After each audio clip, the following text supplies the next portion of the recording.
อ้าวบ้านนี้อยู่หลอดเลาะแล้วบ้านนี้ไม่อุ้มเนาะเลาะห่อเพื่อนบ้าจะนให้มูอุ้มเนาะให้แต่มูอุ้มในมูตื่นมามูกับบริอาบน้ำโทษได้รถใหม่บ้านนี้เฮ้ยได้รถใหม่บ่ลูกเอาเฮ็ดเป็นอะไรบ้านนี้รถใหม่เอาโย่ขี่รถเลาะเอาที่เราเลาะไม่แต่ให้อุ้มเลย เมื่อยไม่เนาะลองรถใหม่พอดีพี่น้องให้อุ้มตื่นมาบ่ให้เฮ็ดยังเลยตื่นมาบ่ให้เห็นยังมีไอไปปะแล้วพี่น้องไปงานแต่งปะแล้วเดี๋ยวแต่สลอยก็บ่ออยแล้วพี่น้องอยู่เขาจับไปเบิดเนาะสบายดีเด้อพี่น้องเข็นกันอยู่เฮือนนี่แหละ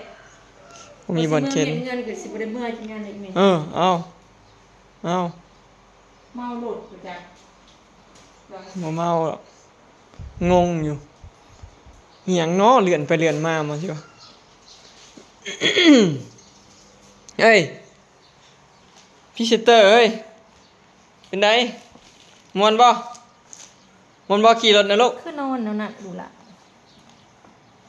ม่วนอยู่ขี่รถนะไม่ใช่แนวหลอกไว้นั่นแหละหลอกกับตัวใดนั่นแหละนี่ปั๊บเขาแขนจ้างก็บ่อยู่บางคนบ่ได้ให้ทำบ่ได้ไปไกลมันได้ไปใช้บ่ต้องล็อกก็ได้แหละเอ้ยนอนหรือนั่งซ้ำนี่นะบอกนอนใส่ได้ไปหอด2 ปีเพิ่น2 ปีกันนอนบ่ได้แล้วได้แต่นั่งโอ้มันจะเป็นก็จำเป็นเลยพี่น้องเวลาเขาได้เมื่อให้กินเก่าแล้วใส่อู่จังซี่นะล็อกไว้เนาะเวลาเราเข้าไปในเมืองคือเดี๋ยวจะมาเพิ่นนั่งได้นะมาอยู่รอน้ำขัดรอพ่อได้อยู่อีกเด้อแบบว่าพ่อได้สู้เฮงเขาอุ้มแล้วเขาก็เมื่อยจริงๆเนาะเมื่อยหรือวะอุ้มหลอบเมื่อยนะพี่น้องเอ้ยใครดอกล้อมันอยู่ได้เบิดถนนหนทางขี่แห่ก็อยู่ได้เบิดดอกใหญ่อยู่หนังเลยมีดอกไว้เฮ้ยมีดอกไว้ให้ทำมาอยู่ไว้เข้มกันเลยเบิ้งเงี้ยต่อตาเงี้ยกัดตาคักขนาดเพิ่นที่ว่าของเล่นใหม่ อันนั้นกับป้าไว้อยู่รถเลยพี่น้องอันคาซีทคาเซิร์ต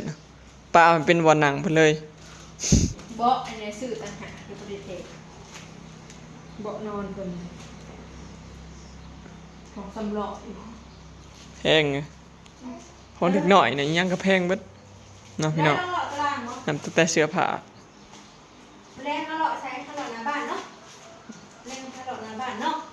นี่เยอะขาดกี่บ่คือบ่หายเลยตะกี้คือหายอู้ขาดกี่บ่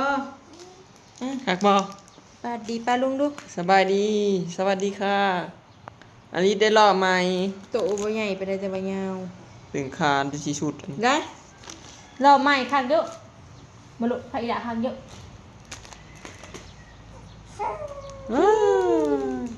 พกเอิ๊กนะพกเอิ๊กนะลุงนะเนี่ยพกเอิ๊กยังไม่พาอยู่อีกเนาะเป็นเอิ๊กอีหลาเนาะ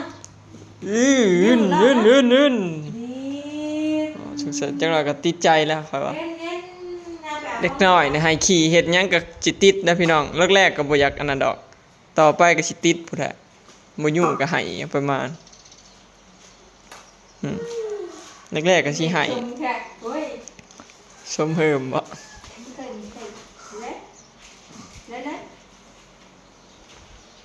นี่บ่ได้มันบ่มีบ่อนใส่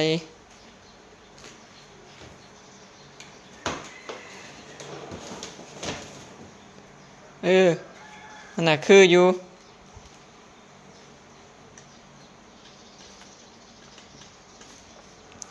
แนมบัดนี้แรกๆหายยังงงอยู่ไปอยู่มาเพราะเงียบเดี๋ยวพระลูกไม่ถามเวลาสื่อให้ถึกใจบ่ลูกคักอยู่อีนางม่วนอยู่นี่ม่วนอยู่หล่อนี่ อยู่รอขากอยู่บ่ลูก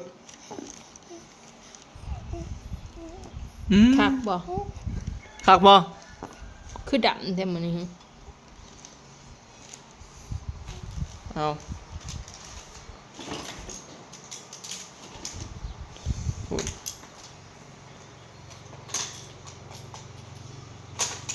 โอ้ยคนละอย่างยาย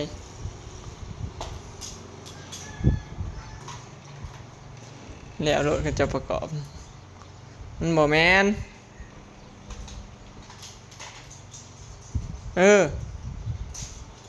นั่นแหละนี่ก็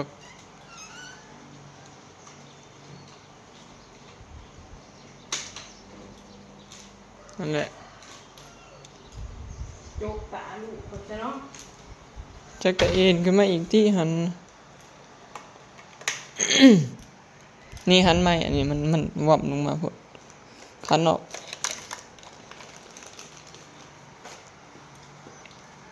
นี่มาพี่อีกบ่มันบ่เอาหนังเงินพด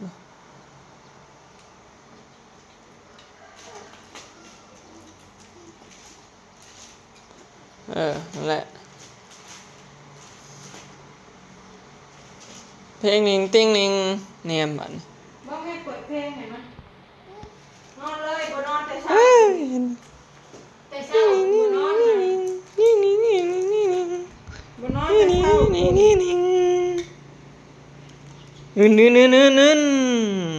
อีก บ่ติดกระสิบบ่ โอ้คักเด้อเนี่ยมึงของเล่นกำลังติดของเล่นนะพี่น้องเด็กหน่อยสำนี้เอา ติดกระสิบเว้ย เด็กหน่อยสำนี้เอายังให้เล่นก็เริ่มติดนับตั้งแต่อีหยังคือกันเนาะกำลังเริ่มเรียนหู แม่ได้ปึ้มนิทานมื้อน่ะแม่เอาปึ้มนิทานมาอ่านให้ฟังเด้อลูกเด้อเห็นบ่ ฮึบ หลายจังนอนเนาะ นี่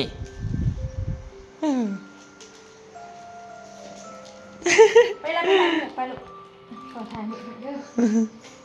แม่แหละคนหน้าแล่ไปเฮ็ดกินมากบ่สวยเลย บ่นอนเฮ้ยลูกบ่นอนดอกปิดรถพอเห็นแนวเล่นนะจ้องบ่นอนดอก ใช้ เฮ้ย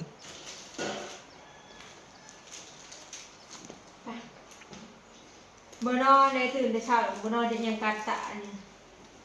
บ่ยุ่งบ่ ยุ่งมาจาก ยุ่งดูหมด ขนาดเป็นตุ่มน้อยๆยุ่ง นี่ใช่นอนตา ครับเป็นอันแดงๆตุ่มหมดจักเยอะอะไรได้พี่น้องเอ้ย ฮ้อนแดดแต่เช้าทำไมโอ้ โอ้มาแล้วเฮ็ดเฮ็ดก็สิแล้วอยู่บ่ คอยเฮ็ดไปนะพี่น้อง พอดีเอ้ยนะมันเมียนใช่เมียนถาบ่ได้มาเบิดเลย ยุ่งใส่ม้านี่เมื่อ เมียนแล้วไปสิบ่ทันได้เมื่ออยู่หรอกเพราะว่า พูด เขาจะมาใส่กระจกวันที่12พี่น้องใส่แล้วเราสิเฮ็ดเฮ็ดบุญเฮือนมาบ่พอง่ายกันเนาะ แม่เฮ็ดบุญเฮื เฮ็ อ ด น บุญเฮือนเฮ็ดสังฆทานบ้านเฮานะสังฆทานผ้าขาวบ่ได้เฮ็ดใหญ่หยังดอกพี่น้องเฮ็ดแบบว่ามุนยาพ่อมา 3-4 องค์จังซี่แล้วก็เฮ็ดผ้าขาวไปแล้ว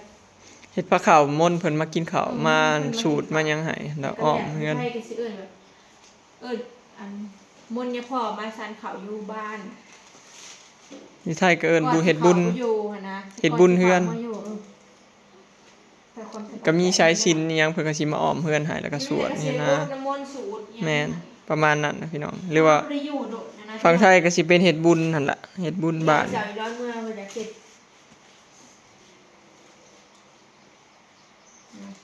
แต่สิมีแต่ผ้าขาวซะแล้วก็สิเตรียมไว้เฮ็ดตอนเที่ยงพอเธอแต่สิได้มีเวลาเตรียมของก็บ่อยากให้มันยาก เอายังเอาตีนเขียน ลิ้น คนอื่นหลายเนี่ยนะพี่น้องเพราะว่าเขาก็เวียดหลายจังซี่เด้เขาก็เฮ็ดแนวมันง่ายๆบ่ได้หาปู่หาคนหรอกสิมีเด็กถ้ามีญาติพี่น้องเฮาอยู่เนาะมากินข้าวเที่ยงกันซะแล้ว แม่นนะเยี่ยม ร้าน แม่บอกให้ยึงเอานี่ ยึงเอาตีนยึเอาอยู่ไหมนะ นอนท่ายังนั่นยาได้เลยอยู่แล้วนะ เออ บ้างลูก ว่าบรรลุมันสิผิกบ่เองบ่ได้ นั่นน่ะนอนอีกดูมันแงนเลยค่ะคอหักจังเนี่ยโอ้ย เอ้ย นี่นะลูก อะตึง เอ้าขันเมื่อยอยู่กับมา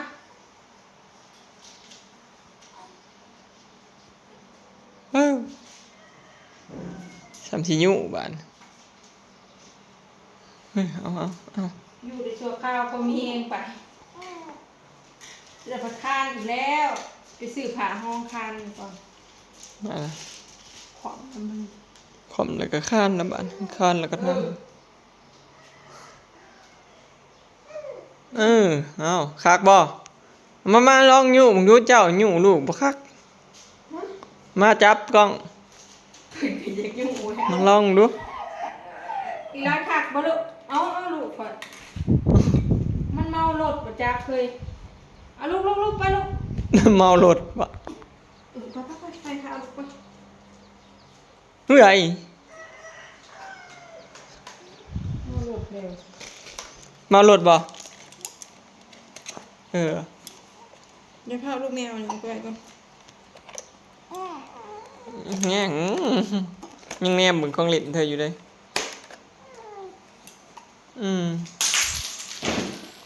เฮ้ย เชอะแล้วป้าไปกินน้ำไป พรีเซนเตอร์บัดนี้พรีเซนเตอร์ขี้ไห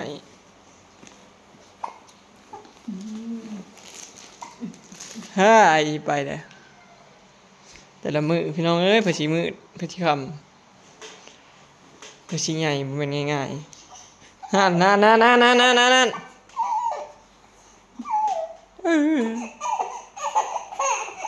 ป้า